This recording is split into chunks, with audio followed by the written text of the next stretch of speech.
AFC অনূর্ধ্ব 23 Asian cup 2026 বাছাই পর্ব সামনে রেখে বাংলাদেশ ফুটবল ফেডারেশন ঘোষণা করেছে অনূর্ধ্ব 23 দলের একটি আংশিক স্কোয়াড। অভিজ্ঞ কোচ সাইফুল বারী টিটুর অধীনে এই দল অংশ নেবে বাছাইয়ের কঠিন চ্যালেঞ্জে। আর এই স্কোয়াডে প্রবাসী ফুটবলারদের মধ্যে জায়গা পেয়েছেন মাত্র একজন, জায়ান হাকিম।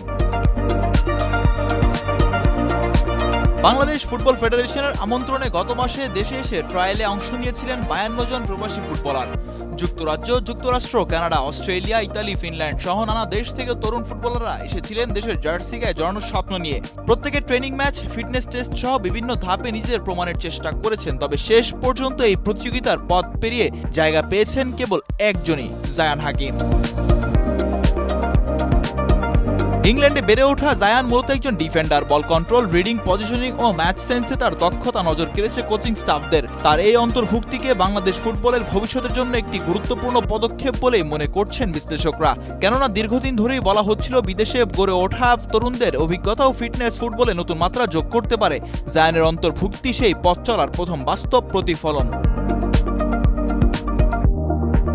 তবে স্কোয়াডে কেবল জায়ান থাকলেও প্রক্রিয়ায় রয়েছেন আরো অনেকেই। বাংলাদেশ ফুটবল ফেডারেশনের একাধিক সূত্র জানিয়েছেন,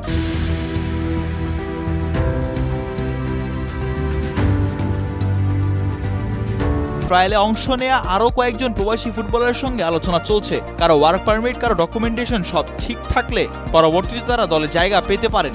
ইতিমধ্যেই ঢাকায় ক্যাম্পে দুই ফরওয়ার্ড মিঠু চৌধুরী ও মুর্শেদ আলীকে রাখা হয়েছে শুধুমাত্র ক্যাম্পের জন্য। এ থেকেই স্পষ্ট ভবিষ্যতের পরিকল্পনায় রয়েছে আরও পরিবর্তনের সম্ভাবনা। দলে গোলকিপার হিসেবে সুযোগ পেয়েছেন সাকিব আল হাসান, মোহাম্মদ ইমন ও আসিফ। রক্ষণ ভাগে জায়ান হাকিম ছাড়া রয়েছেন শাকিল আহমেদ তপু, কামাচাই মার্মা, আলফাজ মিয়া, রাজন হাওলাদার ও জাহিদ হাসান শান্ত। মিডফিল্ডে আছেন আশরাফুল হক আসিফ, সাজেদ হাসান ও মইনুল ইসলাম মাইন। ফরওয়ার্ড লাইনে আছেন আরমান ফয়সাল, আকাশ রাজু, আহমেদ জিসান, রাফিকুল ইসলাম, রাব্বি হোসেন রাহুল ও পিয়াস আহমেদ নোভা।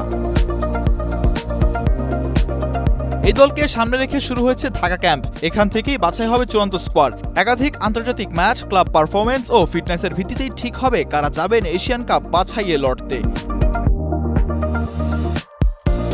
বাংলাদেশ ফুটবলের জন্য এটি একটি বড় সূচনা, কারণ দেশের গণ্ডি ছড়িয়ে আন্তর্জাতিক মানের প্রবাসী ফুটবলারদের অন্তর্ভুক্তির মধ্য দিয়ে গড়ে তোলা হচ্ছে নতুন প্রজন্মের জাতীয় দল। ফুটবলকে এগিয়ে নিতে এই ধারাবাহিকতাটাই ধরে রাখাটা এখন সবচেয়ে বড় চ্যালেঞ্জ।